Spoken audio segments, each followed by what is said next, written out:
श्रोता प्रेमियों, मैं राम सागर शास्त्री आप लोगों के समक्ष एक प्रसंग रखने जा रहा हूँ, जामवंत की कथा। देखिए, जामवंत का जन्म कैसे हुआ। एक दिन की बात है, ब्रह्मा जी को जमाई आई और उस जमाई के द्वारा जामवंत का जन्म हो गया। ब्रह्मा ने कहा, वत्स जाओ भिक्षा का प्रचार करो। भगवान विष्णु वामन का रूप धारण कर राजा बलि से भिक्षा मांगने जाएंगे। उनका दिव्य दर्शन करने के बाद तुम्हारी जीवन लीला का संवरण हो जाएगा कि ब्रह्मा की जमुहाई द्वारा श्री जामवंत उत्पन्न हुए, जयवंती से विवाह करके वे अतिशय सुख संपन्न हुए।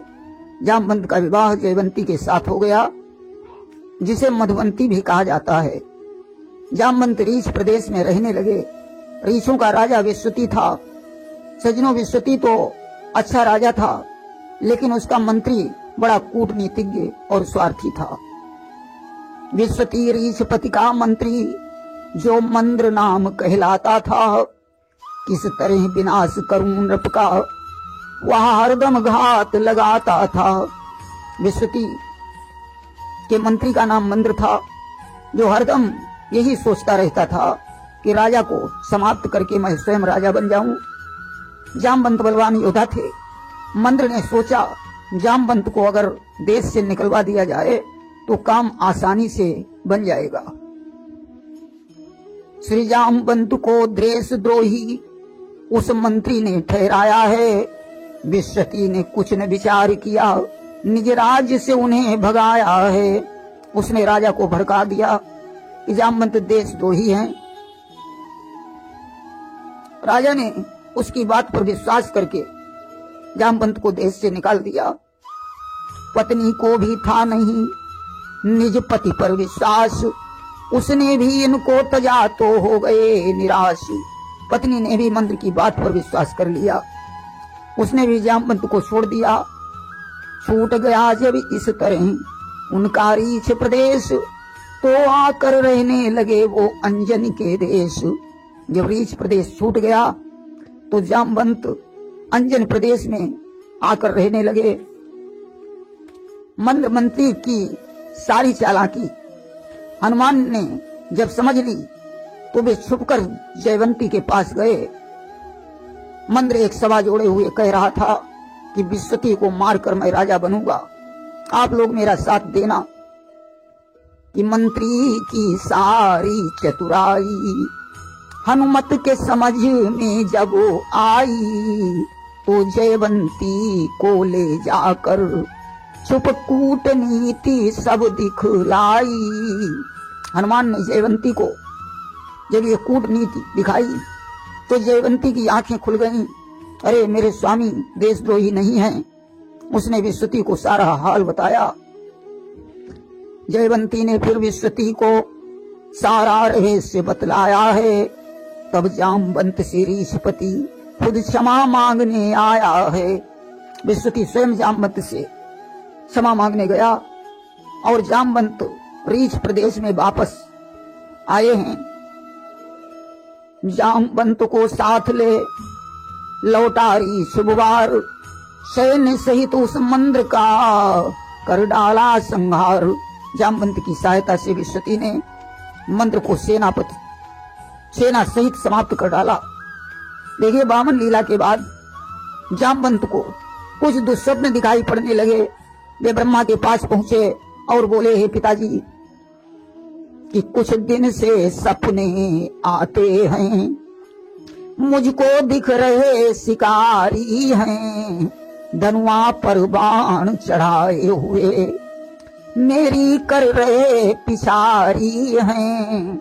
मुझे कुछ दिनों से ऐसे स्वप्न दिखाई पड़ रहे हैं जिसमें शिकारी लोग धनुष पर बाण चढ़ाए हुए मेरा पीछा कर रहे हैं। ब्रह्मा ने कहा, जामवंत, अब तुम्हारी जीवन लीला संपन्न हो चुकी है। वामन लीला संपन्न हुई, अब मृत्यु लोक तजना होगा। हो चुका तुम्हारा कार्य पूर्ण, अब यह शरीर तजना होगा। तुम्हें अब अपना शरीर छोड़ना पड़ेगा। सजनों, एक दिन की बात है, जामवंत हनुमान के सहित कहीं जा रहे थे। उनका आखिरी समय था। यमराज उनके प्राणों को खींच कर चल दिए। प्राण खींच कर चल दिए। एक दिवस यमराज दशा देख क्रोधित हुए। तुरंत वीर कपिराज जामवंत निष्प्राण होकर जमीन पर गिर पड़े। हनुमान को उनकी दशा देखकर क्रोध आया और उन्होंने गंभीर गर्जना के साथ कहा कि मैं यमराज को जिंदा नहीं छोड़ूंगा, कि यमहि मारी करी हूं दुई खंडा, पलट दी हूं सारो ब्रह्मंडा। सारा ब्रह्मांड ही पलट दूंगा। अगर जामवंत को कुछ हो गया तो मैं देवताओं को चैन से बैठने नहीं दूंगा। क्रोध देखी सब देव डराए और तत्क्षण पास ब्रह्म के आए। सारे देवता भयभीत होकर ब्रह्मा के पास गए और ब्रह्मा कहीं करऊं का भाई, विधि विधान पलटो नहीं जाई। ब्रह्मा ने कहा देवताओं मैं क्या कर सकता हूँ, विधि विधान को कैसे पलटा जाए। आज ब्रह्मा विष्णु जी के पास पहुंचे और कहा प्रभु तुम बताओ मुझे क्या करना चाहिए। विष्णु ने कहा ब्रह्मन कि दीख पड़ई जब सृष्टि भलाई, तो विधि विधान जावई पलटाई। जिसमें सृष्टि की भलाई दिखे तो विधि के विधान को भी पलटा जा सकता है। और तब विधि यमहि तुरंत बुलवाई, बेबस प्राण दिए लौटाई। तो ब्रह्मा ने यमराज को आदेश दिया जामवंत के प्राण वापस कर दो। आज जामवंत को जीवन दान मिला। देवताओं ने उन्हें वरदान दिया। देवों ने ये वरदान दिया तुम इतनी आयु पाओगे, सतयुग द्वापर त्रेता कलयुग चारों में तुम दिखलाओगे। देवताओं ने कहा तुम्हारी उम्र इतनी लंबी होगी कि तुम चारों युगों में दिखाई पड़ोगे। सजनों एक भील कन्या जामवंत के पास हाथ जोड़े खड़ी थी। ये जामवंत को पिता के समान समझती थी और उनकी देखभाल भी करती थी। उस कन्या को हाथ जोड़े हुए देखकर भगवान विष्णु ने कहा देवी तुम्हें क्या चाहिए, कि ते ही कन्ने बिलो की कर जोरे, देवी मांगू जो भावत तोरे। भगवान बोले देवी वरदान मांग लो।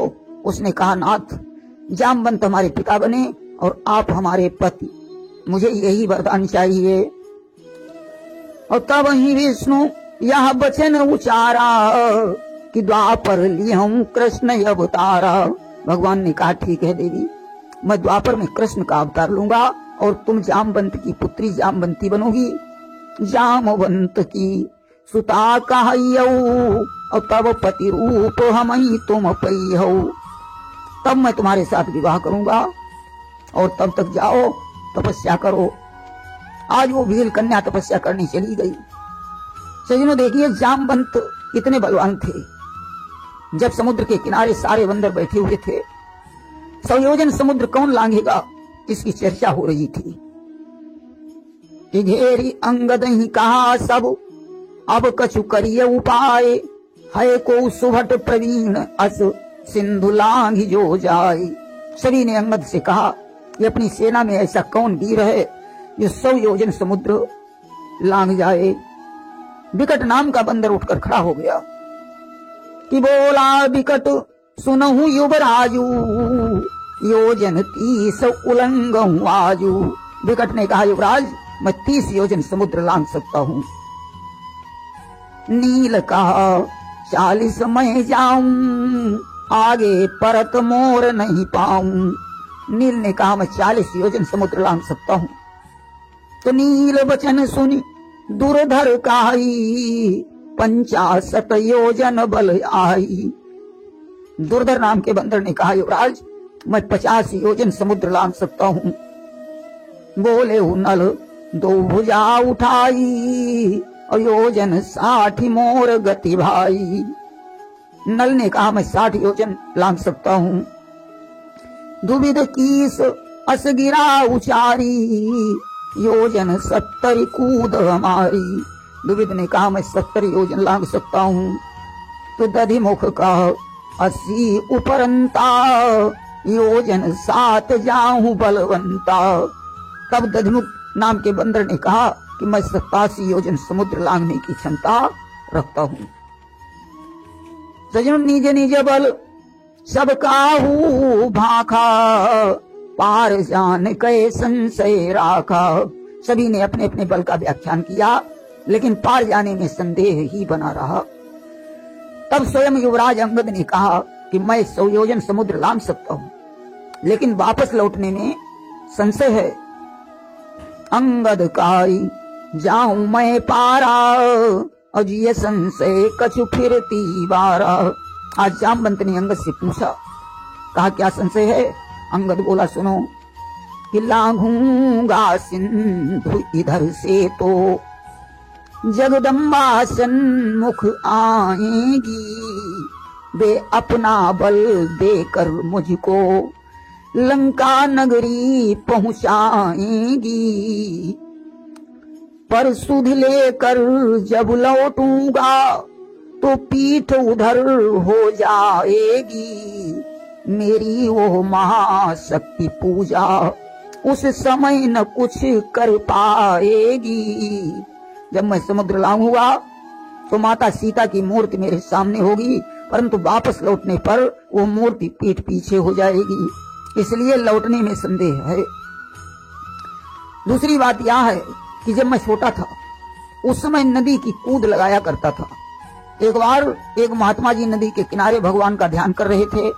जब मैं इधर से कूद लगाता तब तो कोई बात नहीं, उधर से कूद लगाने पर मैं महात्मा जी के ऊपर गिर जाता था। उन्हें गुस्सा आ गया और उन्होंने मुझे श्राप दे दिया कि एक बार जल कूद जो जइहु, सो जल फेरी कूद ना पइहु। उन्होंने श्राप दिया कि तुम जिस जल को एक बार कूद जाओगे उसे दोबारा नहीं कूद पाओगे, इसलिए संशय है। तीसरी बात यह भी है कि अंगद मंदोदरी का पुत्र था, इसलिए विचार करता है कि मंदोदरी मेरी माँ है, उससे मिलकर ममत्व के कारण मेरी शक्ति क्षीण हो जाएगी और मैं समुद्र को वापस नहीं लांघ सकता हूँ। इसलिए कहता है कि जिय संशय कछु फिरती बारा। आज जामवंत ने कहा, हे वीरों क्या करूं, अब तो मैं बूढ़ा हो गया कि जरठ भयऊ तन कारी छेसा, और नहीं तन रहा प्रथम बल लेसा। और जब वहीं त्रिविक्रम भयऊ खरारी, तब हम तरुण रहे बल भारी। जब भगवान विष्णु ने वामन का रूप धारण किया था उस समय मैं जवान था। सतयुग की यह बात बल को चलने विष्णु जी गए, 2 घड़ियों में 7 महीने चक्कर पृथ्वी के किए। 2 घड़ियों के अंदर मैंने सारी पृथ्वी की 7 परिक्रमाएं की। आज भी मैं 100 योजन समुद्र लांघ सकता हूँ, मगर क्या करूं कि शैल प्रहार लगे ओ मम पाऊं, और योजन नबे 5 मैं जाऊं। शैल के प्रहार से मेरा पांव जख्मी है, कि जख्मी है ये पांव, पहले जैसा मुझ में बल नहीं, और योजन 90 5 उड़ना आज भी मुश्किल नहीं। मैं 95 योजन समुद्र आज भी लांघ सकता हूं। अंगद ने कहा, रीछपति ये तो बड़ी विचित्र बात है कि आपका पांव शैल के प्रहार से कैसे घायल हुआ। जामवंत बताने लगे कि एक दिन की बात है, मैं बद्रिका आश्रम के वन में भ्रमण कर रहा था कि एक दिन बद्रिक आश्रम गयऊ, और विपिन बिलो की महासुख भयऊ। भक्षण करी फल पीने पानी, और बैठे हुए एक शिला सुख मानी। मैंने वन से कुछ फलों को तोड़कर खाया और एक शैल पर आराम से बैठ गया। उसी वन में एक ब्रह्म ज्ञान नामक ब्राह्मण भगवान का ध्यान कर रहा था कि ब्रह्म ज्ञान एक विप्र सुजाना, बैठी आराधत श्री भगवाना। उसे मारने के लिए एक दैत्य आ गया कि ताहि बधन एक दानव आवा, देखत नयन क्रोध मोहि छावा। उसे देखकर मुझे गुस्सा आ गया।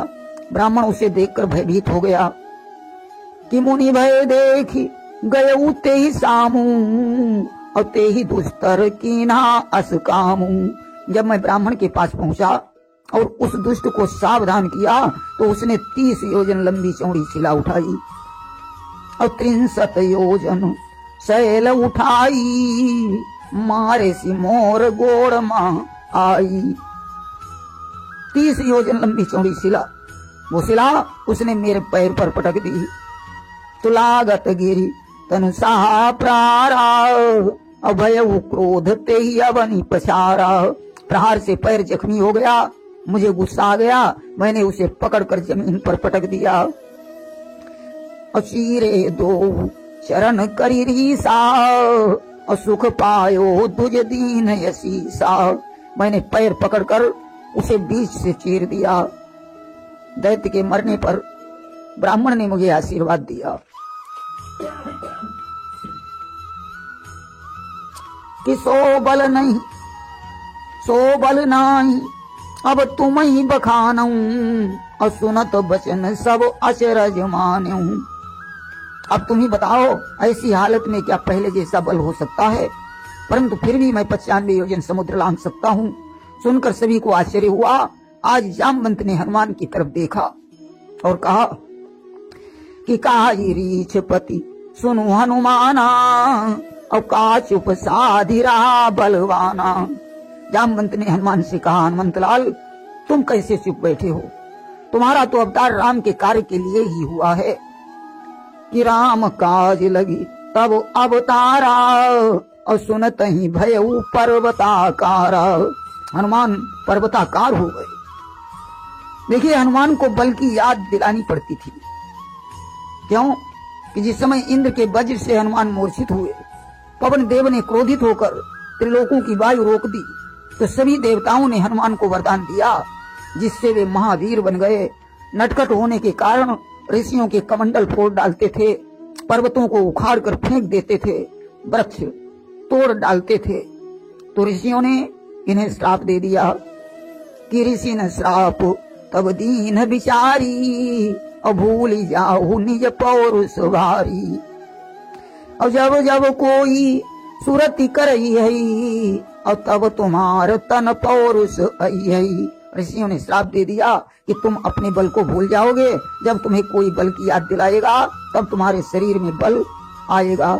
आज पर्वताकार बनकर हनुमान ने जामवंत से कहा कि सिंहनाद करी बारही बारा, और लीलहु लांघहु चल निधि खारा। सिंहनाद करके हनुमान ने कहा कि बताओ, समुद्र को लांघूं या समुद्र की धारा को ही निगल जाऊं? सहित सहाय रावण ही मारूं, अवाबहूं त्रिकूट उपारूं। बताओ तो रावण को सेना के सहित मारकर सारा त्रिकूट ही उखाड़ कर यहाँ ले आऊं कि जामवंत मैं पूछूं तो ही, और उचित सिखावन दीजई मोही। ये जामवंत, मैं तुमसे पूछता हूँ, उचित सलाह क्या है? आज सभा में सन्नाटा छा गया, वानर सेना में सन्नाटा छा गया।